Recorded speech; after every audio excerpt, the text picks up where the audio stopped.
Hello everyone, welcome to Synopsis. My name is Ankit Chaudhary and I'm your faculty for Public Administration Optional as well as Polity GS.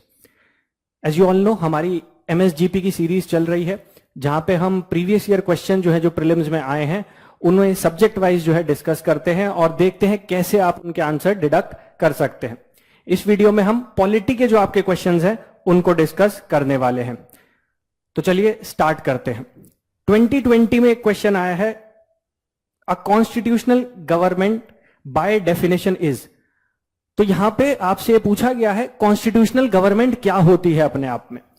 अब इस question को answer करने से पहले या इस question को समझने से पहले मैं आपको ये दिखाना चाहूंगा कि यूपीएससी कैसे अपने आप को रिपीट करती है। हमने बार बार आपको ये चीज बताई है, समझाई है कि यूपीएससी कॉन्सेप्ट्स को और एज इट इज क्वेश्चंस को आपके रिपीट करती रहती है।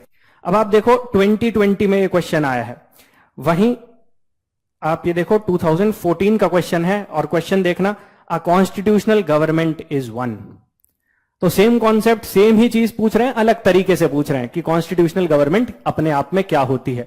तो आपको अगर कॉन्स्टिट्यूशनल गवर्नमेंट के बारे में पता है, आप बहुत सिंपली इसका आंसर कर सकते हैं। यहां पे आप ये समझ लो कि यूपीएससी अपने आप को रिपीट करती है, तो प्रीवियस ईयर क्वेश्चन जो है ना वो आपके लिए इंपॉर्टेंट हो जाते हैं। काफी कुछ यूपीएससी में प्रीवियस ईयर क्वेश्चन से सॉल्व किया जा सकता है। तो कॉन्स्टिट्यूशनल गवर्नमेंट अपने आप में होती क्या है, किसे कहते हैं हम कॉन्स्टिट्यूशनल गवर्नमेंट? बेसिकली एक ऐसी गवर्नमेंट या एक ऐसा स्टेट जहां पे कॉन्स्टिट्यूशन प्रेजेंट हो। अब वो कॉन्स्टिट्यूशन जो है वो रिटन फॉर्म में भी हो सकता है और वो अनरिटन भी हो सकता है। जैसे यूके में कोई रिटन कॉन्स्टिट्यूशन नहीं है, तो वहां पे पार्लियामेंट जो लॉज बना देती है, जो कन्वेंशंस चली आ रही हैं, जो रेगुलेशंस चली आ रही हैं, उन सबको कलेक्टिवली हम बोल देते हैं वहां का कॉन्स्टिट्यूशन। तो एक ऐसी कंट्री जहां पे कॉन्स्टिट्यूशन हो और वो कॉन्स्टिट्यूशन जो है गवर्नमेंट की पावर पे रिस्ट्रिक्शंस लगा रहा हो, गवर्नमेंट को अनलिमिटेड पावर प्रोवाइड नहीं कर रहा हो, जहां आपको डॉक्ट्रिन मिल जाएगी सेपरेशन ऑफ पावर कि स्टेट के अलग अलग ऑर्गन्स होते हैं, जैसे लेजिस्लेचर हो गया, एग्जीक्यूटिव हो गया, जुडिशरी हो गया, और कॉन्स्टिट्यूशन जो है इन तीनों को इनकी रिस्पेक्टिव पावर्स प्रोवाइड कर रहा है। और ये तीनों ऑर्गन एक दूसरे के ऊपर चेक रख सकते हैं कि कोई भी ऑर्गन जो है अपनी पावर का मिसयूज ना कर सके। एक ऐसे स्टेट, एक ऐसी गवर्नमेंट को हम नाम देते हैं कॉन्स्टिट्यूशनल गवर्नमेंट। तो कॉन्स्टिट्यूशनल गवर्नमेंट एक ऐसी गवर्नमेंट होगी, एक ऐसा स्टेट होगा जो लिमिटेड होगा, जिसकी पावर जो है वो रिस्ट्रिक्टेड होंगी। तो यहां पे जो आंसर हो जाएगा 2020 के इस क्वेश्चन का, that will be limited government. Constitutional government को आप एक और तरीके से डिफाइन कर सकते हैं, वो कॉन्सेप्ट होता है आपका कॉन्स्टिट्यूशनलिज्म। और कॉन्स्टिट्यूशनलिज्म की जो फिलॉसफी है वो ये कहती है कि गवर्नमेंट जो है उसके पास लिमिटेड पावर होनी चाहिए, रिस्ट्रिक्टेड पावर होनी चाहिए। जो सिटीजन्स हैं, सिटीजन्स के पास राइट्स होने चाहिए, लेकिन वो राइट्स भी लिमिटेड होने चाहिए। प्लस गवर्नमेंट की जो है वो कुछ रिस्पॉन्सिबिलिटी होती है towards the society, towards the citizen. इन तीनों कॉन्सेप्ट को कलेक्टिवली हम नाम दे देते हैं आपका कॉन्स्टिट्यूशनलिज्म। तो कॉन्स्टिट्यूशनल गवर्नमेंट को ही एक तरीके से आप बोल सकते हैं फिलॉसफी ऑफ कॉन्स्टिट्यूशनलिज्म, जहां पे कॉन्स्टिट्यूशन प्रेजेंट होता है। वो कॉन्स्टिट्यूशन पावर जो है वो डिवाइड कर देता है between different organs of the government, जिसे हम doctrine of separation of power भी बोलते हैं। और ये ऑर्गन्स जो है ये एक दूसरे पर चेक लगाते हैं, जिससे पावर का जो बैलेंस है वो मेंटेन रहे। जैसे मैं अगर इंडिया के एग्जाम्पल से आपको समझाऊं, हमारे यहां पार्लियामेंट के पास ये पावर है कि वो कॉन्स्टिट्यूशन को अमेंड कर सकती है, लेकिन ये पावर क्वालिफाइड है, ये पावर रिस्ट्रिक्टेड है। पार्लियामेंट जो है आपके कॉन्स्टिट्यूशन के बेसिक स्ट्रक्चर को चेंज नहीं कर सकती, और ये रिस्ट्रिक्शन किसने इंपोज कर दी थी उसके ऊपर? 1973 में सुप्रीम कोर्ट ने, in Kesavananda Bharati case. So I hope अब आप इस क्वेश्चन के आंसर को आराम से डिडक्ट कर सकते हो, आपको एक कॉन्सेप्ट जो है वो समझ में आ गया होगा। So constitutional government is defined by the existence of a constitution. Constitution it may be a legal instrument की रिटन फॉर्म में होगा, और merely a set of fixed norms और principles. It effectively controls the exercise of political power. Constitutionalism may be defined by the state is regulated, citizens enjoy limited या qualified rights, and government has certain obligations to be fulfilled. तो government जो है उसकी कुछ responsibilities होती है towards the society. और यहां पे हमने कहा है कॉन्स्टिट्यूशनलिज्म का एक और इंपॉर्टेंट एस्पेक्ट होता है कि सिटीजन जो होते हैं उनके पास राइट्स होते हैं, बट वो लिमिटेड होते हैं, वो क्वालिफाइड। जैसे इंडिया, हमें फंडामेंटल राइट्स हमारा कॉन्स्टिट्यूशन ही प्रोवाइड कर रहा है, but these rights are qualified. ये एब्सोल्यूट नहीं है। आपके पास फ्रीडम ऑफ स्पीच और एक्सप्रेशन है, बट फ्रीडम ऑफ स्पीच और एक्सप्रेशन का यूज करके आप किसी को डिफेम नहीं कर सकते, आप जुडिशरी के खिलाफ कुछ भी नहीं बोल सकते। तो यहां पे क्या है, रिस्ट्रिक्शंस लगाई जाती हैं, यहां पे रीजनेबल रिस्ट्रिक्शन का कॉन्सेप्ट होता है और इसी को हम नाम देते हैं कॉन्स्टिट्यूशनलिज्म की फिलॉसफी। सो आई होप ये क्लियर होगा। और अगर आप पहला क्वेश्चन सॉल्व कर सकते हैं तो आप ये जो सेकंड क्वेश्चन है 2014 में जो आया है, ये भी कॉन्स्टिट्यूशनल गवर्नमेंट की ही बात कर रहा है, आप इसको भी आसानी से सॉल्व कर सकते हैं। तो देखो, अब यहां दो स्टेटमेंट दी हैं और आपको दोनों को एनालाइज करना है। पहली स्टेटमेंट क्या बोल रही है, places effective restrictions on individual liberty in the interest of state authority. अभी हमने देखा, हमने डिस्कस किया कि कॉन्स्टिट्यूशनलिज्म क्या कहता है कि सिटीजन्स के पास राइट्स होते हैं, बट वो राइट्स कैसे हैं, they are limited, they are qualified, जैसे हमारे फंडामेंटल राइट्स, हमने एग्जांपल से समझा। तो पहली स्टेटमेंट जो है वो बिल्कुल करेक्ट है। सेकंड स्टेटमेंट क्या कह रही है, places effective restrictions on the authority of the state in the interest of individual liberty. तो स्टेट अपनी पावर का मिसयूज करके जो आपके राइट्स हैं, आपकी लिबर्टीज हैं, आपकी फ्रीडम है, उसको ना छीन सके, यह भी करेक्ट है। कॉन्स्टिट्यूशनलिज्म या कॉन्स्टिट्यूशनल गवर्नमेंट क्या होती है, जिसके पास लिमिटेड अथॉरिटी होती है, लिमिटेड गवर्नमेंट होती है। तो सेकंड स्टेटमेंट भी जो है आपकी वो करेक्ट है। तो पूछा गया है करेक्ट कौन सी है, दोनों ही स्टेटमेंट 1 और 2 आपकी करेक्ट हो जाएंगी, ऑप्शन सी आपका करेक्ट आंसर हो जाएगा। सो आई होप अब आपको कॉन्स्टिट्यूशनल गवर्नमेंट या कॉन्स्टिट्यूशनलिज्म की फिलॉसफी जो है वो क्लियर होगी। इस पे अगर आप यूट्यूब पे हमारी चैनल पे जाएंगे तो वहां पे एक वीडियो बनी हुई है जिसमें कॉन्स्टिट्यूशनलिज्म को इन डेप्थ हमने एनालिसिस किया है, समझाया है। आगे बढ़ते हैं। 2010 का एक क्वेश्चन है। क्वेश्चन क्या कह रहा है, the instrument of instructions contained in Government of India act 1935 have been incorporated in the constitution as, ठीक है।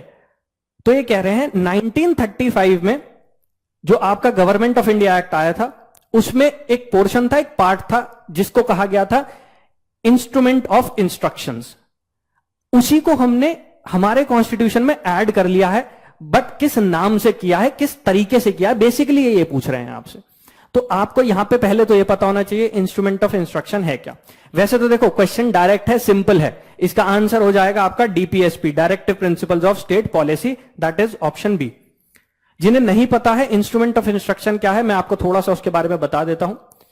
Basically government of India act जो आया था वो एक्ट बनाया था ब्रिटेन की पार्लियामेंट ने, और उसमें एक चैप्टर ऐड किया गया था जिसका नाम था इंस्ट्रूमेंट ऑफ इंस्ट्रक्शन।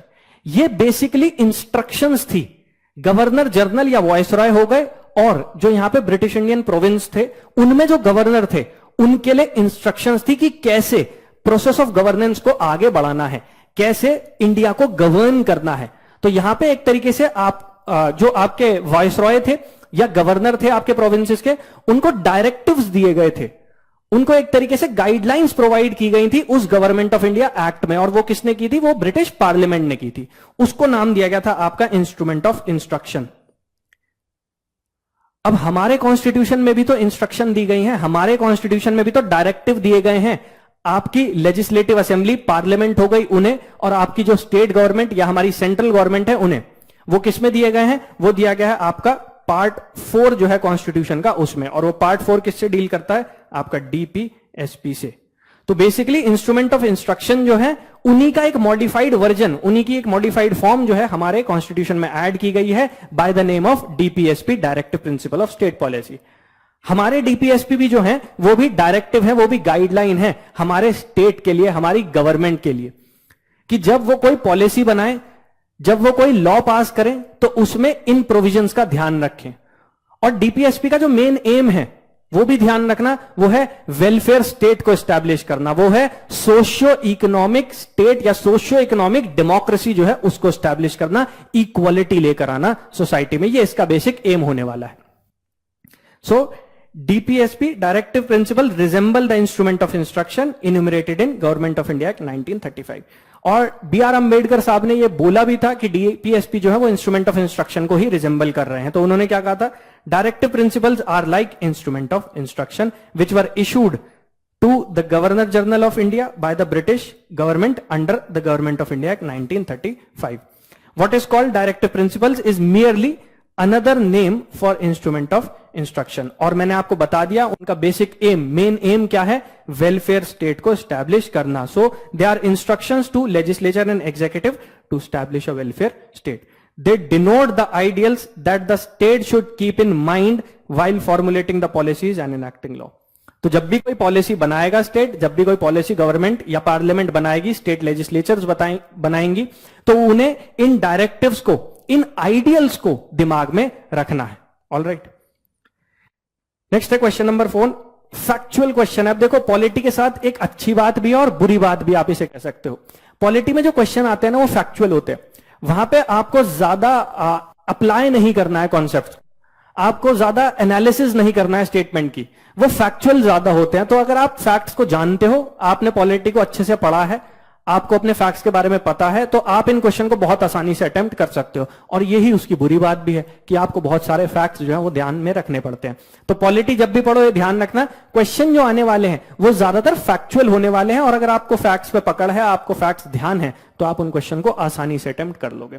2006 में आया था ये question, which portfolio was held by Dr. Rajendra Prasad in the interim government formed in year 1946। तो इंटरिम गवर्नमेंट बनाई गई थी 1946 में, और यह पूछा गया है डॉक्टर राजेंद्र प्रसाद जो है उस इंटरिम गवर्नमेंट का पार्ट थे, उन्होंने कौन सा पोर्टफोलियो हैंडल किया था। यहां पे क्वेश्चन एक्सप्लेन करने से पहले, इसका आंसर बताने से पहले मैं आपको पोर्टफोलियो के बारे में थोड़ा सा बता देता हूं, कि हो सकता है कभी आपसे पोर्टफोलियो के बारे में पूछा जाए, पोर्टफोलियो सिस्टम क्या होता है उसके बारे में पूछा जाए। पोर्टफोलियो बेसिकली होता क्या है, जो गवर्नमेंट होती है वो काफी बड़ी होती है, और गवर्नमेंट जो होती है, गवर्नमेंट के बहुत सारे फंक्शंस होते हैं और रिस्पॉन्सिबिलिटी होती है जो उसे डिस्चार्ज करनी होती है।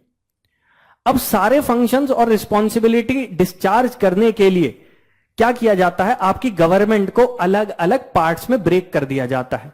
जैसे अगर आप गवर्नमेंट ऑफ इंडिया देखोगे, गवर्नमेंट ऑफ इंडिया जो है वो बहुत सारी मिनिस्ट्री में डिवाइडेड है, और इन सारी मिनिस्ट्रीज को हम कलेक्टिवली ही यूनियन गवर्नमेंट या गवर्नमेंट ऑफ इंडिया कहते हैं। तो यहां पे डिवीजन ऑफ वर्क के कॉन्सेप्ट पे, जब गवर्नमेंट को आप अलग अलग मिनिस्ट्रीज में डिवाइड कर देते हो और डिपार्टमेंट्स में डिवाइड कर देते हो, और हर मिनिस्ट्री के ऊपर एक मिनिस्टर बैठा देते हो, डिपार्टमेंट के ऊपर अगर आप देखोगे एक मिनिस्टर बैठा दिया जाएगा, और उनका काम होगा अपने पर्टिकुलर मिनिस्ट्री या अपने पर्टिकुलर डिपार्टमेंट में जो भी फंक्शन हो रहे हैं उनका सुपरविजन करना, ठीक, उनकी रिस्पॉन्सिबिलिटी होगी। तो इस पूरे कॉन्सेप्ट को हम नाम दे देते हैं हमारा पोर्टफोलियो सिस्टम। तो पोर्टफोलियो सिस्टम बेसिकली जब आप गवर्नमेंट को अलग अलग मिनिस्ट्रीज और डिपार्टमेंट में ब्रेक कर देते हो और सबका अपना अपना रोल जो है, सबके अपने अपने फंक्शंस जो हैं वो डिफाइन कर देते हो, तो उस सिस्टम को हम नाम देते हैं पोर्टफोलियो सिस्टम। पोर्टफोलियो सिस्टम में क्या हो जाता है, यहां पे डिवीजन ऑफ वर्क हो जाता है। अब गवर्नमेंट जो है ना वो ज्यादा एफिशिएंटली चलाई जा सकती है। हर मिनिस्टर को, जो भी सीनियर मिनिस्टर्स होते हैं, जैसे हमारे यहाँ कैबिनेट मिनिस्टर हम कहते हैं, उनको ये अथॉरिटी दी जाती है कि अपनी मिनिस्ट्री से रिलेटेड जो भी इश्यूज हैं उन पे वो डिसीजन मेकिंग कर सकते हैं। तो यहां पे डिसीजन जो है वो ज्यादा एफिशिएंटली लिए जा सकेंगे, उसको बोला जाता है पोर्टफोलियो सिस्टम। तो हमारे यहां अभी आप देखोगे पोर्टफोलियो सिस्टम है। अब हुआ क्या था, इसके बारे में बेसिकली आप पढ़ोगे इंटरिम गवर्नमेंट के बारे में अपनी मॉडर्न इंडियन हिस्ट्री में। जब सेकेंड वर्ल्ड वॉर खत्म हो गई थी, उसके बाद ब्रिटेन ने इंडिया को जो पावर है वो ट्रांसफर करनी थी। अभी तक ब्रिटेन इंडिया के ऊपर गवर्न कर रहा था, हम कॉलोनी हुआ करते थे। सेकेंड वर्ल्ड वॉर के बाद ब्रिटेन ने पावर जो है वो इंडिया को ट्रांसफर करनी थी, और वो पावर कैसे ट्रांसफर की जाए उसके लिए एक कैबिनेट मिशन भेजा गया था। तो कैबिनेट मिशन का एक काम था कि वो सजेशन दे, वो रिकमेंडेशन दे कि इस पावर को कैसे ट्रांसफर किया जाएगा। तो कैबिनेट मिशन ने अपनी रिकमेंडेशन में एक कॉन्स्टिट्यूएंट असेंबली बनाने के लिए कहा था, और उसने कहा था कि एक इंटरिम गवर्नमेंट जो है वो फॉर्म की जाएगी, और वो जो है इसी कॉन्स्टिट्यूएंट असेंबली के मेंबर से फॉर्म कर ली जाएगी। इंटरिम गवर्नमेंट और कुछ नहीं था, जो गवर्नर जनरल का एग्जीक्यूटिव काउंसिल था उसी को रिकॉन्स्टिट्यूट किया जा रहा था, और गवर्नर जनरल को छोड़ के बाकी जो मेंबर्स होने वाले थे वो इंडियन होने थे। तो उसको नाम दे दिया गया था आपकी इंटरिम गवर्नमेंट। ध्यान रखना, ये इंटरिम गवर्नमेंट जो बनाई गई थी ये आपके कैबिनेट मिशन प्लान के अकॉर्डिंग बनाई गई थी, और आपकी आपकी जो कॉन्स्टिट्यूएंट असेंबली बनाई गई थी जिसने आपको कॉन्स्टिट्यूशन बना के दिया है, वो भी कैबिनेट मिशन प्लान के रिकमेंडेशन के अंडर ही बनाई गई थी। तो अब जब ये गवर्नमेंट बनाई गई, जो वाइस रॉय का एग्जीक्यूटिव काउंसिल था बेसिकली, जब उसे रिकॉन्स्टिट्यूट किया गया तो वो पोर्टफोलियो सिस्टम के बेसिस पे ही था और अलग अलग डिपार्टमेंट्स जो थे वो अलग अलग मिनिस्टर्स के अंडर रखे गए थे। तो वहां पे डॉक्टर राजेंद्र प्रसाद के अंदर कौन सा डिपार्टमेंट था? वो था आपका फूड एंड एग्रीकल्चर डिपार्टमेंट। तो ऑप्शन सी हो जाएगा आपका करेक्ट आंसर। ठीक है। The interim government of India also known as provisional government, उसे प्रोविजनल गवर्नमेंट भी कहा गया था। कब बनी थी ये ध्यान रखना, 2 सितंबर 1946 को उसको बनाया गया था और बनी किससे थी? From the constituent assembly of India. ये भी ध्यान रखना कि किससे मेंबर्स को लिया गया था, वो कॉन्स्टिट्यूएंट असेंबली के जो मेंबर्स थे उन्हीं में से कुछ को चुन के आपकी जो प्रोविजनल गवर्नमेंट है वो बनाई गई थी। और ये प्रोविजनल गवर्नमेंट कब तक चली थी? ये चली थी आपकी इट लास्टेड टिल 15 अगस्त 1947 और उसके बाद प्रोविजनल गवर्नमेंट की बजाय हमारी फर्स्ट कैबिनेट जो है वो आ गई थी और ज्यादातर जो मिनिस्टर्स थे, ज्यादातर जो मेंबर थे आपकी इंटरिम गवर्नमेंट में, उन्हीं को आपकी फर्स्ट कैबिनेट में शामिल कर लिया गया था। कुछ पोर्टफोलियो जो है उनको रिशफल किया गया था। अब इंटरिम गवर्नमेंट में कौन कौन था और किसके पास क्या पोर्टफोलियो था वो मैंने यहां पे आपके लिए लिख दिया है। आप वीडियो को पॉज करके इनको पढ़ सकते हैं। अब देखो एक चीज ध्यान रखना, सारे के सारे पोर्टफोलियो, सारे के सारे मिनिस्टर्स जो है उनके बारे में आपको ध्यान नहीं रखना। कुछ इंपॉर्टेंट लोग हैं, कुछ इंपॉर्टेंट पर्सनालिटीज हैं जिनके बारे में बार बार आपकी मॉडर्न इंडियन हिस्ट्री में जिक्र आता है, आप उनको थोड़ा ज्यादा इंफेसाइज करना। जैसे जवाहरलाल नेहरू के पास कौन से पोर्टफोलियो थे वो आपको पता होना चाहिए। जैसे वाइस प्रेसिडेंट थे काउंसिल के, हाँ प्रेसिडेंट जो थे वो आपके गवर्नर जनरल ही थे, वाइस प्रेसिडेंट कौन थे? जवाहरलाल नेहरू। उसके साथ साथ एक्सटर्नल अफेयर्स और कॉमनवेल्थ रिलेशन भी जवाहरलाल नेहरू के अंडर थे। सरदार वल्लभ भाई पटेल के अंडर कौन कौन से पोर्टफोलियो थे वो ध्यान रखना। राजेंद्र प्रसाद साहब के बारे में हमने डिस्कस कर लिया। ऐसे ही डिफेंस जो है वो सरदार बलदेव सिंह के अंडर था, तो इनका भी नाम ध्यान रखना, ये भी काफी इंपॉर्टेंट है, काफी बार एग्जाम्स में पूछा गया। फाइनेंस जो है वो लियाकत अली खान के अंडर था, इनका नाम भी ध्यान रखना क्योंकि ये मुस्लिम लीग से बिलोंग करते थे और कहीं ना कहीं जो स्ट्रीमलाइन फंक्शनिंग है, प्रॉपर फंक्शनिंग है, उसमें डिसरप्शन करने का काम भी इन्होंने किया था। तो ये कुछ नाम ऐसे हैं जिनको ध्यान रखना। एजुकेशन भी ध्यान रखना, वो सी राजगोपालाचारी के अंडर था। और ये ध्यान रखना ये सिर्फ आपकी इंटरिम गवर्नमेंट है। जब आपकी पहली कैबिनेट बनेगी इंडिया की तो यहां पे कुछ पोर्टफोलियो जो है वो रीशफल किए गए हैं, उनके बारे में भी आपको पता होना चाहिए। नेक्स्ट 2004 का क्वेश्चन है, विच one of the following statement is correct. तो ये पूछा गया है इनमें से कौन सी स्टेटमेंट ऐसी है जो सही है, जो करेक्ट है।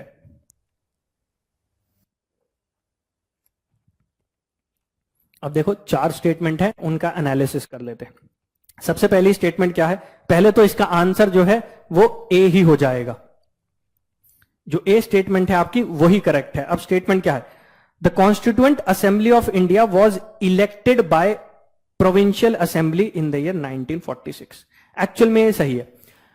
पहली चीज तो ये ध्यान रखना, मैंने जो आपको भी बताया है, आपकी जो कॉन्स्टिट्यूएंट असेंबली बनाई गई थी या इलेक्ट की गई थी वो किसके प्रोविजंस के अंडर की गई थी? जो आपका कैबिनेट मिशन आया था उसने जो प्लान दिया था उसके अंडर की गई थी। अब ये जो कॉन्स्टिट्यूएंट असेंबली बनाई गई थी एक्चुअल में ये पार्टली, आप कह सकते हो पार्शियली इलेक्टेड बॉडी थी और पार्शियली नॉमिनेटेड बॉडी थी। इनिशियली जब इनिशियली जब आपकी कॉन्स्टिट्यूएंट असेंबली का प्रपोजल आया था कैबिनेट मिशन से, तो यह कहा गया था कि इसमें 389 मेंबर्स होंगे। हालांकि फाइनली जब इंडिया के लिए कॉन्स्टिट्यूएंट असेंबली बैठी और बनी उसमें 299 मेंबर्स थे, बट इनिशियली ये कहा गया था 389 मेंबर्स उसमें होंगे। इसमें से कुछ मेंबर्स ऐसे थे, मेजॉरिटी ऑफ द मेंबर्स, जो आपके ब्रिटिश इंडियन प्रोविंसेस से आने थे।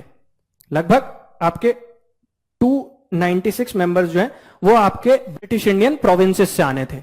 और ये जो ब्रिटिश इंडियन प्रोविंसेस से आने थे मेंबर, ठीक है, उनमें ब्रिटिश इंडिया में जो प्रोविंसेस में लेजिस्लेटिव काउंसिल हुआ करती थी वहां पे इनडायरेक्ट इलेक्शन हुए थे। इन सीट्स को 3 कम्युनिटीज के बीच में डिवाइड कर दिया गया था और वो 3 कम्युनिटीज कौन कौन सी थी? मुस्लिम, सिख और जनरल। तो मुस्लिम और सिख को छोड़ के जो भी बचे थे वो जनरल में आ गए थे। और यहां पे अलग अलग जो आपकी प्रोविंशियल लेजिस्लेटिव काउंसिल थी वहां पे मेंबर्स को बैठना था, 3 ग्रुप्स में बैठना था अपनी अपनी कम्युनिटी वाइज, और अपनी कम्युनिटी के मेंबर्स को इलेक्ट करके आपकी कॉन्स्टिट्यूएंट असेंबली में भेजना था। बेसिकली 296 नहीं 292 मेंबर्स इसके थ्रू आने थे और 4 जो है वहां पे चीफ कमिश्नर के प्रोविंस थे, वहां से नॉमिनेशन के थ्रू आने थे। तो यहां पे 292 मेंबर्स जो हैं वो तो कैसे आ रहे हैं? इनडायरेक्ट इलेक्शन से आ रहे हैं। और जो बचे हुए मेंबर्स थे उनमें से मेंबर्स आने थे आपके जो प्रिंसली स्टेट्स है वहां से। प्रिंसली स्टेट्स में जो प्रिंसेस थे, जो किंग्स थे, उनको नॉमिनेशन के थ्रू अपने मेंबर्स को कॉन्स्टिट्यूएंट असेंबली में भेजना था। तो यहां पे ज्यादातर मेंबर्स तो आपके इनडायरेक्ट इलेक्शन के थ्रू आ रहे हैं। जो बचे हुए 90 कुछ मेंबर थे वो कैसे आने थे? वो आने थे आपके नॉमिनेशन के थ्रू। और नॉमिनेट कौन करने वाला था? वो आपके जो प्रिंसली स्टेट्स थे, वहां के जो प्रिंस हो गए, किंग्स हो गए, वो नॉमिनेट करके भेजने वाले थे। ऑलराइट, तो ये पार्शियली इलेक्टेड थी और पार्शियली नॉमिनेटेड थी, इसीलिए हम कह रहे हैं स्टेटमेंट 1 करेक्ट है। सेकंड स्टेटमेंट देखना, Jawaharlal Nehru, M A Jinnah, Sardar Vallabhbhai Patel were members of the constituent assembly of India. एक चीज ध्यान रखना, हमारी कॉन्स्टिट्यूएंट असेंबली जो है उसमें उस टाइम के, जब हम 1946 में जब उसे बनाया गया, उस टाइम के जितने भी बड़े लीडर थे, पॉपुलर लीडर थे, लगभग सभी शामिल थे, दो इंपॉर्टेंट लीडर्स को छोड़ के। एक थे महात्मा गांधी और दूसरे थे मोहम्मद अली जिन्ना। तो इन दोनों को छोड़ के बाकी जितने बड़े लीडर्स थे वो सब उस कॉन्स्टिट्यूएंट असेंबली का पार्ट थे। तो ये स्टेटमेंट हो जाएगी आपकी गलत, क्योंकि जिन्ना उसका पार्ट नहीं थे। और इन दोनों के नाम ध्यान रखना, इंपॉर्टेंट है, क्योंकि दोनों पार्ट नहीं थे। थर्ड स्टेटमेंट आपकी कह रही है फर्स्ट सेशन कॉन्स्टिट्यूएंट असेंबली का जो हुआ था वो जनवरी 1947 में हुआ था। गलत है। फर्स्ट सेशन जो उसका हुआ था वो हुआ था आपका 9 दिसंबर 1946 में हुआ था। ठीक है, तो ये भी गलत हो जाएगा। और चौथी स्टेटमेंट जो है, the constitution of India was adopted on 26 जनवरी 1950, ये भी गलत है। और मैंने एक वीडियो बनाई है पॉलिटी पे, हमारा पॉलिटी 2.0 जो कोर्स चल रहा है, वहां पे हमने प्रीएम्बल डिस्कस किया है। वहां पे मैंने आपको बताया था कि दो डेट्स हैं जो आपके लिए इंपॉर्टेंट है। कॉन्स्टिट्यूशन जो अडॉप्ट हुआ था, प्रीएम्बल में उसकी डेट लिखी गई है, प्रीएम्बल में लास्ट में लिखा गया 26 नवंबर 1949, उस डेट को हमने अडॉप्ट किया था। लेकिन जितने भी प्रोविजन हैं आपके, जितने भी आर्टिकल हैं आपके कॉन्स्टिट्यूशन के, वो सारे के सारे 26 नवंबर 1949 को इंप्लीमेंट होना नहीं शुरू हुए थे। बहुत ही गिने चुने लिमिटेड आर्टिकल्स जो हैं वो 26 नवंबर 1949 से इंप्लीमेंट होना शुरू हुए थे, जैसे हमारे सिटीजनशिप से रिलेटेड प्रोविजंस है। मेजॉरिटी ऑफ द कॉन्स्टिट्यूशन जो है वो 26 जनवरी 1950 से कमेंस होना शुरू हुआ था, इंप्लीमेंट होना शुरू हुआ था। ठीक है, तो डेट ऑफ अडॉप्शन अलग है, date of commencement of the constitution अलग है। ये जो डेट दी गई है यहां पे, this is date of commencement of the constitution. और यही डेट हमने क्यों सिलेक्ट की थी, मैंने उस वीडियो में बताया है। क्योंकि 1929 में लाहौर सेशन हुआ था रावी नदी के तट पे, और कांग्रेस ने पूर्ण स्वराज का रेजोल्यूशन जो है उसे अडॉप्ट किया था। और यह कहा गया था कि नेक्स्ट ईयर 1930 में 26 जनवरी को हम अपना पहला स्वतंत्रता दिवस मनाएंगे। इसी वजह से हमने इस डेट को चुना था 1950 में कमेंसमेंट के लिए। ठीक है, तो ये ध्यान रखना, तीनों स्टेटमेंट गलत है, ए जो है वो करेक्ट है आपकी। So constituent assembly of India was elected by provincial assemblies in 1946। ध्यान रखना, पार्शियली इलेक्टेड है, पार्शियली नॉमिनेटेड है। Except Mahatma Gandhi and Jinnah, the assembly included all important personalities. पहला सेशन जो हुआ था, फर्स्ट मीटिंग वो हुई थी आपकी 9 दिसंबर 1946, और उस मीटिंग को 211 मेंबर्स ने अटेंड किया था। बाकी इसके बारे में डिटेल दी है मैंने, उसको आप वीडियो को पॉज करके पढ़ सकते हैं। यहां देख लेना, constitution of India was adopted on 26 नवंबर 1949, और ध्यान रखना यही डेट आपके प्रीएम्बल में मेंशन की गई है। और it came into force, जो कमेंसमेंट की डेट है, जब से आपका पूरा का पूरा संविधान या कॉन्स्टिट्यूशन लागू होना शुरू हुआ, वो है 26 जनवरी 1950। नेक्स्ट क्वेश्चन है, विच one of the following provision was not made in the charter Act 1833। अब देखो, ये एक्ट जो है इंडिपेंडेंस से पहले के एक्ट हैं, आपको इनके बारे में पता होना चाहिए, और ज्यादा नहीं तो एटलीस्ट मेन प्रोविजन जो है वो तो पता होने चाहिए। जैसे अगर हम 1833 के एक्ट की बात करते हैं, तो 1833 का एक्ट जो है वो कुछ इंपॉर्टेंट फैक्ट्स की वजह से आपके मतलब वो इंपॉर्टेंट फैक्ट जो है आपको वो ध्यान रहने चाहिए। जैसे गवर्नर ऑफ बंगाल जो था, या गवर्नर जनरल ऑफ बंगाल जो था, उसको गवर्नर जनरल ऑफ इंडिया बना दिया गया था। प्लस 1773 का जो रेगुलेटिंग एक्ट है, उससे जो एक सेंट्रलाइज्ड एडमिनिस्ट्रेशन की शुरुआत की गई थी, 1833 के एक्ट में आके वो कंप्लीट हो गया था। क्योंकि जो आपकी प्रोविंशियल लेजिस्लेटिव असेंबलीज थी, जो आपके गवर्नर थे मद्रास के और बॉम्बे के, उनसे जो लेजिस्लेटिव पावर थी वो छीन ली गई थी, और वो पावर किसको दे दी गई थी? गवर्नर जनरल ऑफ इंडिया को दे दी गई थी। और यहां पे एक फैक्ट और इंपॉर्टेंट है जो आपको ध्यान होना चाहिए, पहले गवर्नर जनरल ऑफ इंडिया कौन बने थे? वो थे लॉर्ड विलियम बेंटिक। तो ऐसे ही कुछ इंपॉर्टेंट फैक्ट्स हैं जिसकी वजह से 1833 का एक्ट जो है वो आपके लिए इंपॉर्टेंट हो जाता है। इतने फैक्ट्स इंपॉर्टेंट याद रखोगे तो क्वेश्चन जो आएंगे आपके चार्टर एक्ट से या इंडियन काउंसिल एक्ट से ज्यादातर क्वेश्चन वो हो जाएंगे। पूरे के पूरे याद नहीं रखने, इंपॉर्टेंट फैक्ट्स आपको याद होने चाहिए। तो which one of the following provision was not made in Charter Act 1833? कौन सा प्रोविजन नहीं था उसका? The trading activities of East India Company were to be abolished, बिल्कुल सही है। ट्रेडिंग एक्टिविटीज जो थी वो पूरी तरीके से खत्म कर दी थी और आपकी ईस्ट इंडिया कंपनी जो थी अब प्योरली एडमिनिस्ट्रेटिव बॉडी बन गई थी। अब उसका काम सिर्फ एडमिनिस्ट्रेशन करना था, तो ये तो करेक्ट है। नेक्स्ट है the designation of supreme authority was to be change as governor general of India, ये मैंने आपको बता ही दिया, और पहले थे लॉर्ड विलियम बेंटिक, ये भी करेक्ट है। All the law making powers to be conferred on governor general in council, basically बात की जा रही है गवर्नर जनरल ऑफ इंडिया की। ये मैंने आपको बता दिया है कि बॉम्बे और मद्रास के जो गवर्नर थे उनसे उनकी लेजिस्लेटिव पावर ले ली गई थी और वो किसे दे दी गई थी? आपके गवर्नर जनरल ऑफ इंडिया को, तो ये भी करेक्ट है। डी स्टेटमेंट क्या कह रही है? An Indian was to be appointed as law member in the governor general council. Actual में जो गवर्नर जनरल का काउंसिल था उसमें मेंबर तो बढ़ा दिए गए थे, एक चौथा मेंबर ऐड कर दिया गया था। इससे पहले गवर्नर जनरल के काउंसिल में 3 मेंबर थे, बट इस एक्ट ने उन मेंबर को बढ़ा के 4 कर दिया था, तो एक चौथा मेंबर ऐड किया गया था। और वो चौथा मेंबर जो था वो लीगल एक्सपर्ट ही था, और लॉर्ड मैकले जो है वो 4th मेंबर बने थे, लेकिन वो कोई इंडियन नहीं थे। तो यहां पे ये गलत हो जाती है। जो पहले इंडियन गवर्नर जनरल के काउंसिल में गए थे या जिन्हें गवर्नर जनरल के काउंसिल में अपॉइंट किया गया था, वो किया गया था आपके मॉर्ले मिंटो रिफॉर्म के under, basically Indian council act 1909 उसके अंडर किया गया था, और वो थे आपके सत्येंद्र प्रसाद सिन्हा। तो ये स्टेटमेंट हो जाएगी आपकी गलत, और पूछा गया गलत कौन सी है, तो करेक्ट आंसर हो जाएगा आपका स्टेटमेंट नंबर डी। यहां पे देख भी लो, इंडियन जो अपॉइंट किए गए थे वो लॉ मेंबर किए गए थे। कब किए गए थे? आपके इंडियन काउंसिल एक्ट 1909 के अंडर, और कौन थे वो? सत्येंद्र प्रसाद सिन्हा पहले इंडियन बने थे। ऑलराइट, मैंने 1833 का जो एक्ट है उसके जो इंपॉर्टेंट फीचर्स हैं वो यहां पे आपके लिए लिख दिए हैं, तो आप वीडियो को पॉज करके देख सकते हैं। देखो, ये जो आपके चार्टर एक्ट हो गए, इंडियन काउंसिल एक्ट हो गए, ये हमने डिटेल में कवर किए हैं आपके 2020-50-50 सीरीज में। तो आप 2020-50-50 सीरीज प्लस यहां पे जो मैंने आपको एक्सप्लेनेशन दिए हैं, सोल्यूशन दिए हैं, उनको कंबाइन करके अगर पढ़ोगे तो आपके जितने भी एक्ट हैं, जो इंडिपेंडेंस से पहले जितने भी एक्ट हैं, वो डिटेल में कवर हो जाएंगे। आपको और कहीं से पढ़ने की जरूरत महसूस नहीं होगी।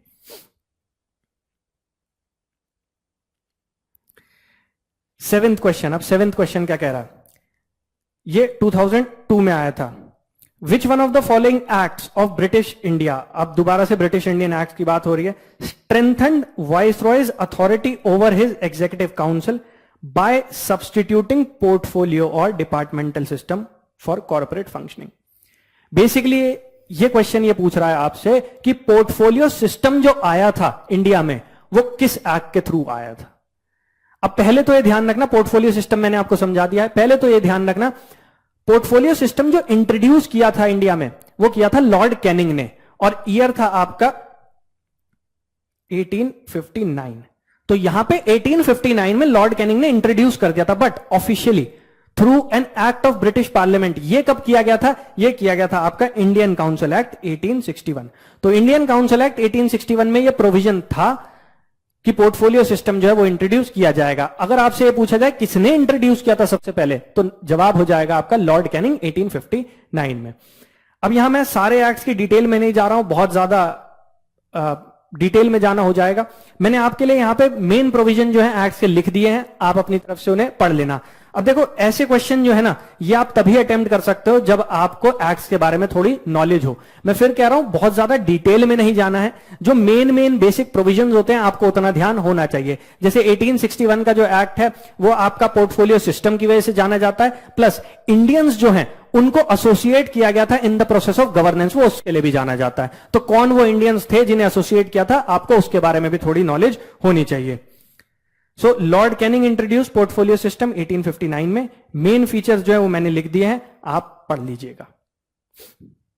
और ये ध्यान रखना, मैंने आपसे कहा कि इंडियंस को एसोसिएट करना शुरू किया था। 3 इंडियंस एसोसिएट किए गए थे, उनके कौन कौन थे वो? राजा ऑफ बनारस थे, महाराज ऑफ पटियाला थे, और सर दिनकर राव थे। ठीक है, तो ये 3 भी याद रखना, एग्जाम में पूछ लिए जाते हैं।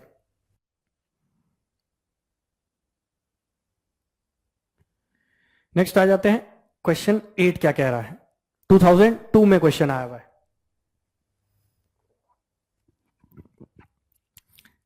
अब देखो, मैंने आपसे कहा था यूपीएससी अपने आप को रिपीट करती है। अभी अभी हमने ये क्वेश्चन डिस्कस किया, 4th या 5th नंबर पे यही क्वेश्चन हमने डिस्कस किया था कि आपकी कॉन्स्टिट्यूएंट असेंबली जो बनी थी वो कैसे बनी थी। अब यहां पे दोबारा वही क्वेश्चन है। देखो, the members of constituent assembly which drafted the constitution were.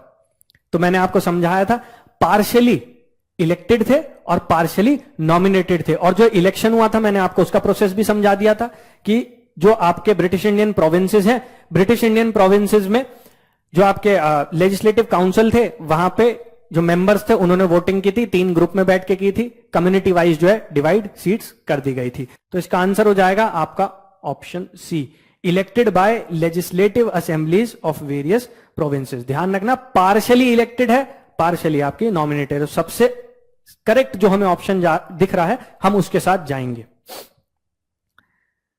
Detail में उसके बारे में मैंने आपको बता दिया है, आप पढ़ लीजिएगा, ठीक है। और यहां पे मैंने क्लासिफाई भी कर दिया कि इनिशियली 389 होनी थी, 296 जो है वो ब्रिटिश इंडिया के पास थी, जिसमें से 292 जो है वो गवर्नर के प्रोविंसेस, जो गवर्नर थे प्रोविंसेस के, ब्रिटिश इंडियन प्रोविंसेस के, उनके अंडर आई थी, और 4 जो है वो आने थे आपके चीफ कमिश्नर के प्रोविंस से। 93 सीट्स जो है वो प्रिंसली स्टेट्स को मिली थी। ये ध्यान रखना, ये इनिशियल प्लान था, लेकिन उसके बाद जब पार्टीशन हुआ तो हमारा जो इंडियन इंडिपेंडेंस एक्ट है 1947 का, उसने इसमें चेंजेस लेकर आए थे, ठीक है। तो पार्शियली इलेक्टेड थी, पार्शियली नॉमिनेटेड थी, प्रोविंसेस जो प्रोविंशियल लेजिस्लेटिव असेंबली है वहां से इनडायरेक्ट इलेक्शन के थ्रू आए थे। और अगर इलेक्शन किस मेथड के थ्रू कंडक्ट किया था ये पूछ लिया जाए तो वो था आपका प्रोपोर्शनल रिप्रेजेंटेशन। तो उसको भी ध्यान रखना, प्रोपोर्शनल रिप्रेजेंटेशन के थ्रू वो आई थी। और इस पे भी कॉन्स्टिट्यूएंट असेंबली पे वीडियो बनाई है, आप चाहें तो जाके उसको देख सकते हैं। रिप्रेजेंटेटिव प्रिंसली स्टेट के नॉमिनेशन के थ्रू आए थे। नेक्स्ट है आपका question number 9, match list 1 with list 2। अब देखो, लिस्ट 1 में आपके जो एक्ट्स हैं, ब्रिटिश इंडियन एक्ट्स जो थे उनका नाम दिया गया है, और लिस्ट 2 में प्रोविजंस दिए गए हैं, आपको करेक्टली मैच करके बताना है।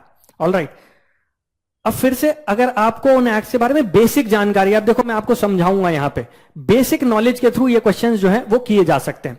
अगर मैं बात करता हूं आपका चार्टर एक्ट 1813, चार्टर एक्ट 1813 जो था वो फेमस है इस वजह से कि वहां पे जो आपकी ईस्ट इंडिया कंपनी है उसकी जो ट्रेड में मोनोपोली थी, कि इंडिया के साथ जो ट्रेड करती थी वो कंपनी, उसको मोनोपोली दी हुई थी, वो मोनोपोली खत्म कर दी गई थी, इसलिए वो फेमस है। तो यहां पे अगर आप लिस्ट 2 में सेकेंड स्टेटमेंट देखो, companies trade monopoly in India ended, तो 1813 का जो एक्ट है वो सेकेंड स्टेटमेंट के साथ मैच हो जाएगा। ऐसे ही अगर आप रेगुलेटिंग एक्ट की बात करोगे, ठीक है, तो रेगुलेटिंग एक्ट से पहले हम देख लेते हैं 1858। देखो 1858 का एक्ट जो है ना, ये ज्यादा इजी है रिलेट करने के लिए। 1857 में रिवोल्ट हुआ था, सिपाही म्यूटनी हुई थी, और जब सिपाही म्यूटनी खत्म हो गई थी, जब उसे सप्रेस कर दिया था ब्रिटिशर्स ने, उसके बाद क्या किया गया था, जो आपकी ईस्ट इंडिया कंपनी है उसको अबॉलिश कर दिया था, और जितनी भी उसकी टेरिटरी थी इंडिया में वो किसको ट्रांसफर कर दी गई थी, आपके ब्रिटेन के क्राउन को ट्रांसफर कर दी गई थी। और अब जो भी गवर्नेंस यहां पे चलनी थी, जो भी गवर्नमेंट चलानी थी इंडिया में, वो किसके नाम से चलनी थी, ब्रिटेन के क्राउन के अंडर या उनके नाम से चलाई जानी थी। तो इस एक्ट को आप ज्यादा इजीली रिलेट कर सकते हो किसी स्टेटमेंट के साथ। तो देखो, the power to govern was transferred from East India company to British crown. तो 1858 के बाद वो हुआ था, तो यहां पे रिलेट करना आसान है, तो सी का हो जाएगा आपका 3। ऐसे ही अगर आप देखोगे पिट्स इंडिया एक्ट, अब पिट्स इंडिया एक्ट जो है वो भी एक बहुत इंपॉर्टेंट फंक्शन के लिए फेमस था, बहुत इंपॉर्टेंट उसमें एक क्लॉज दिया था जिसके लिए वो फेमस है। यहां पे क्या किया गया था, एक बोर्ड ऑफ कंट्रोल बना दिया था, और जो आपकी ईस्ट इंडिया कंपनी है उसके कमर्शियल और पॉलिटिकल फंक्शंस जो हैं उनको डिफरेंशिएट कर दिया था। और ये जो बोर्ड ऑफ कंट्रोल था, इसका काम था उसके पॉलिटिकल फंक्शंस जो हैं उनको मॉनिटर करना, उनको सुपरवाइज करना। ऑलराइट, तो अगर बात आती है पिट्स इंडिया एक्ट की, तो यहां पे जो फर्स्ट स्टेटमेंट है, board of control in Britain to fully regulate the East India company's affairs, तो यहां पे क्या था, पिट्स इंडिया एक्ट में क्या किया गया था, जो कंपनी के 2 मेन फंक्शन थे, कमर्शियल फंक्शन और पॉलिटिकल फंक्शन, उनमें डिफरेंशिएशन कर दिया गया था। और जो यहां पे बोर्ड ऑफ कंट्रोल एक नई बॉडी बनाई गई थी, उसका काम था पॉलिटिकल फंक्शंस पे नजर रखना। तो आपकी जो डी है वो हो जाएगा 1। तो करेक्ट आंसर हो जाएगा आपका ऑप्शन नंबर ए। ठीक है, चार्टर एक्ट को हमने सेकंड स्टेटमेंट के साथ मैच किया था। डी जो आपकी पिट्स इंडिया एक्ट है उसे फर्स्ट स्टेटमेंट के साथ, ऐसे ही हमारा जो सी था एक्ट ऑफ 1858 उसको हमने थर्ड स्टेटमेंट के साथ मैच किया था। तो देखो, अगर आपको बेसिक नॉलेज होगी तो आप आसानी से इन क्वेश्चंस को अटेम्प्ट कर पाओगे। मैं फिर कह रहा हूं, डिटेल में मत जाना इन एक्ट्स की, बहुत ज्यादा इन्हें क्रैम करने की कोशिश मत करना। इनमें जो बेसिक प्रोविजंस दिए गए हैं, जितने आपकी बुक्स में या जितने नोट्स में मेंशन किए गए, बस उतना अगर आप याद कर लोगे, आप क्वेश्चन 100% अटेम्प्ट कर पाओगे। तो एक्ट से रिलेटेड जो मेन प्रोविजंस है मैंने आपके लिए यहां पे मेंशन कर दिए हैं। आप प्लीज वीडियो को पॉज करके इनको देख लीजिएगा, प्लस 20-20 50-50 सीरीज है उससे भी इन्हें कवर कर लीजिएगा। क्वेश्चन नंबर 10 क्या कह रहा है? विच one of the following is not a feature of government of India act 1935। तो यहां पे बात हो रही है गवर्नमेंट ऑफ इंडिया एक्ट 1935 की। अब गवर्नमेंट ऑफ इंडिया एक्ट में क्या क्या प्रोविजन किए गए थे, ठीक है, देख लेते हैं। ए ऑप्शन क्या कह रहा है? Dyarchy at the centre as well as in the provinces, कि सेंटर और प्रोविंसेस दोनों में डायरकी आ गई थी। ये गलत है। पहले तो हम ये समझ लेते हैं डायरकी अपने आप में है क्या। डायरकी का मतलब है डुअल गवर्नमेंट, ठीक है, डुअल गवर्नमेंट। एक्चुअली डायरकी जो इंट्रोड्यूस की गई थी वो की गई थी आपके गवर्नमेंट ऑफ इंडिया एक्ट 1919 से, और इसका जो इंट्रोडक्शन किया गया था ये प्रोविंसेस में किया गया था। अब ये डुअल गवर्नमेंट है क्या? बेसिकली आपका जो गवर्नमेंट ऑफ इंडिया एक्ट 1919 था उसमें जो आपके सब्जेक्ट्स थे, सब्जेक्ट्स ऑफ गवर्नेंस, उनको दो पार्ट्स में डिवाइड किया गया था, एक सेंट्रल और एक प्रोविंशियल। तो सेंट्रल सब्जेक्ट जो थे उस पे जो सेंट्रल गवर्नमेंट थी, मतलब जो आपके गवर्नर जनरल ऑफ इंडिया थे, वॉइस रॉय थे, वो रूल्स बना सकते थे, लॉज बना सकते थे। और जो प्रोविंशियल सब्जेक्ट्स थे उस पे जो आपकी प्रोविंशियल लेजिस्लेटिव असेंबलीज हैं और वहां पे जो गवर्नर है वो रूल बना सकते थे या लॉज बना सकते थे। प्लस ये जो आपके प्रोविंशियल सब्जेक्ट्स थे, इन सब्जेक्ट्स को फर्दर दो कैटेगरी में डिवाइड किया गया था। एक कैटेगरी थी आपकी रिजर्व्ड और दूसरी कैटेगरी थी आपकी ट्रांसफर्ड। अब ये जो रिजर्व्ड सब्जेक्ट थे, इन सब्जेक्ट पे जो गवर्नेंस करनी थी, जो रूल या लॉ बनाने थे, वो गवर्नर बनाते थे प्रोविंस के, by the aid and advice of his council. तो जो गवर्नर का काउंसिल था उसमें जो मेंबर्स थे उनकी एड से, उनकी एडवाइस पे वो रूल्स या लॉज बनाते थे। और वो जो काउंसलर्स थे, वो जो काउंसिल था गवर्नर का, it was not responsible to the legislative assemblies.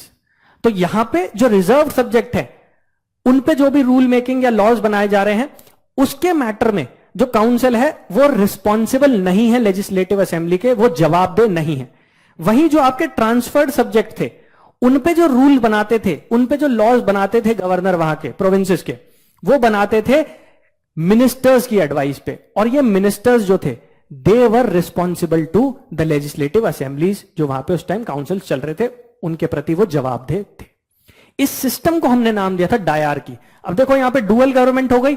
Reserve subject के मामले में तो अकाउंटेबिलिटी नहीं है, लेकिन ट्रांसफर्ड सब्जेक्ट के मामले में जो मिनिस्टर्स हैं they are accountable to their legislative assemblies. इस सिस्टम को हमने नाम दिया था डायरकी। तो 1919 का एक्ट लेकर आया था डायरकी को, और कहां लेकर आया था? वो लाया था प्रोविंसेस में। लेकिन 1935 के एक्ट ने क्या किया था? प्रोविंसेस से डायरकी का जो सिस्टम था उसे रिमूव कर दिया था और डायरकी का सिस्टम आ गया था सेंटर में। हालांकि वो सिस्टम इंप्लीमेंट नहीं हो पाया क्योंकि फेडरल प्रोविजन जो भी थे 1935 के एक्ट में वो इंप्लीमेंट नहीं हो पाए थे, क्योंकि प्रिंसली स्टेट्स ने फेडरेशन में आने से मना कर दिया था। ठीक है, तो सेंटर में जो है वो डायरकी आ गई थी, लेकिन प्रोविंसेस में जो थी डायरकी खत्म कर दी गई थी और उसकी जगह रिस्पॉन्सिबल गवर्नमेंट, ऑटोनॉमस गवर्नमेंट जो एस्टैब्लिश कर दी गई थी। मिनिस्टर जो थे अब वो कंप्लीटली आंसरेबल थे लेजिस्लेटिव असेंबलीज के लिए। ठीक है, तो पूछा गया नॉट अ फीचर, तो पहला वाला ही हो जाएगा आपका correct. Dyarchy at the provinces वो फीचर नहीं है, सेंटर में जरूर वो क्लॉज था। बाय कैमरल लेजिस्लेचर बनाने का क्लॉज था, बिल्कुल सही बात है, वो प्रोविजन किया गया था। बाय कैमरल लेजिस्लेचर का मतलब होता है टू हाउसेस, दो हाउस, जैसे हमारी पार्लियामेंट है, लोकसभा राज्यसभा, दो हाउस है, उसको बोला जाता है आपका bicameral legislature. Government of India act 1935 में बाय कैमरल लेजिस्लेचर बनाई गई थी, 6 प्रोविंसेस में बाय कैमरल लेजिस्लेचर थी। ऐसे ही प्रोविंशियल ऑटोनॉमी, ये मैंने आपको बता दिया, प्रोविंसेस में ऑटोनॉमी के प्रोविजन आ गए थे। एंड ऑल इंडिया फेडरेशन, ये भी करेक्ट है। गवर्नमेंट ऑफ इंडिया 1935 में ये प्रोविजन थे कि एक ऑल इंडिया फेडरेशन बनाया जाएगा, और इस फेडरेशन में कौन कौन होगा, इसमें ब्रिटिश इंडियन प्रोविंसेस भी आएंगे और इसमें आपके जो प्रिंसली स्टेट है वो भी आएंगे, तो दोनों मिलके एक ऑल इंडिया फेडरेशन बना लेंगे। हालांकि ये जो ऑल इंडिया फेडरेशन से रिलेटेड जो भी प्रोविजन थे, सेंटर से रिलेटेड जो प्रोविजंस थे, वो इंप्लीमेंट नहीं हो पाए थे, क्योंकि आपके जो प्रिंसली स्टेट्स थे उन्होंने मना कर दिया था फेडरेशन में शामिल होने के लिए। लेकिन 1935 के एक्ट में ये क्लॉज तो जरूर था, ये प्रोविजन जरूर था। ठीक है, तो government of India act 1935 abolished dyarchy in the provinces और प्रोविंशियल ऑटोनॉमी इंट्रोड्यूस कर दी गई थी। जो मेन फीचर है 1935 के एक्ट के, वो यहां पे दे दिए गए हैं, तो आप देख लीजिएगा। ये ध्यान रखना, 1935 के एक्ट ने रेजिडुअरी पावर जो है वो किसको दे दी थी, वो दी गई थी वायसरॉय को। रेजिडुअरी पावर बेसिकली जो सब्जेक्ट मेंशन नहीं है किसी भी लिस्ट में, यहां पे जो पावर्स हैं या सब्जेक्ट हैं उन्हें 3 लिस्ट में डिवाइड कर दिया गया था, फेडरल, प्रोविंशियल और कॉन्करेंट। तो जो सब्जेक्ट किसी भी लिस्ट में मेंशन नहीं है, वो उस पर लॉ मेकिंग का काम जो है, उस पर रूल्स बनाने की जो अथॉरिटी है वो किसे दे दी गई थी, वो वायसरॉय को दे दी गई थी। तो रेजिडुअरी पावर ध्यान रखना। और फेडरेशन जो है वो कभी नहीं बना था, क्यों, क्योंकि प्रिंसेस ने मना कर दिया था, princely states did not join it.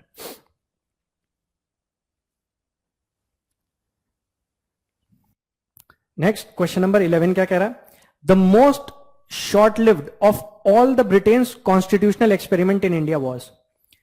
तो यहां पूछा जा रहा है सबसे छोटा कौन सा एक्ट था, सबसे कम टाइम के लिए कौन सा वाला एक्ट जो है वो इंप्लीमेंट किया गया था। अब यहां पे क्रोनोलॉजिकल ऑर्डर में ही दिया गया है, और अगर यहां पे भी आप रेफर ना करो, अगर आपको जो जो ब्रिटेन की पार्लियामेंट ने एक्ट बनाए थे इंडिया के लिए, इंडिया में गवर्नेंस के लिए, अगर आपको उनकी क्रोनोलॉजी ध्यान हो तो आप बहुत आसानी से इस क्वेश्चन को अटेम्प्ट कर सकते हो। अब देखो, इंडियन काउंसिल एक्ट 1861 के बाद जो एक्ट आया था वो यही था, इंडियन काउंसिल एक्ट 1892। अब इन दोनों के बीच में कितने साल का डिफरेंस है आप उसे कैलकुलेट कर लो, इट विल बी 31 ईयर्स। ऐसे ही इंडियन काउंसिल एक्ट 1892 के बाद जो एक्ट आया था वो था आपका इंडियन काउंसिल एक्ट 1909। तो कितने साल का फर्क हो गया, लगभग आपके 17 ईयर्स। अब इसके बाद जो एक्ट आया था वो नहीं दिया, तो मैंने यही कहा कि अगर आपको क्रोनोलॉजी ध्यान होगी तो आप इसे बहुत आसानी से कॉमन सेंस से सॉल्व कर लोगे। तो यहां पे इसके बाद जो एक्ट आया था वो कब आया था, वो आया था गवर्नमेंट ऑफ इंडिया एक्ट 1935। कितने साल का डिफरेंस हो जाएगा इन दोनों में, लगभग 16 साल का। ठीक है, तो ये वाला एक्ट जो है ये 16 साल के लिए इंप्लीमेंट हुआ। अब इंडियन काउंसिल एक्ट 1909 और गवर्नमेंट ऑफ इंडिया एक्ट 1919, इसमें कितने साल का डिफरेंस है, जस्ट 10 ईयर्स। तो सबसे छोटा एक्ट, सबसे कम टाइम के लिए जो इंप्लीमेंट किया गया एक्ट है वो कौन सा वाला हो जाएगा, वो है आपका इंडियन काउंसिल एक्ट, जो कि सिर्फ 10 साल के लिए इंप्लीमेंट किया गया था। Indian council act only for 10 years. तो अगर आपको क्रोनोलॉजी ध्यान है आप ऑटोमेटिकली इसका आंसर डिडक्ट कर सकते हो। आई होप आपको वीडियो पसंद आई होगी। ठीक है, इस कोर्स के बारे में अगर आपको ज्यादा जानकारी चाहिए हो तो आप synopsisies.in की वेबसाइट पे जाके वो इंफॉर्मेशन जो है वो ले सकते हैं। आप पर्सनली हमारे इंस्टीट्यूट में आ सकते हैं, हमारे हेड ऑफिस में आ सकते हैं जो है अप्सरा आर्केड के 2nd फ्लोर पर। और कोई भी फर्दर आपको क्वेरी हो, कोई भी फर्दर इंफॉर्मेशन आपको चाहिए हो तो आप इस नंबर पे कॉल कर सकते हैं। Thank you for watching the video.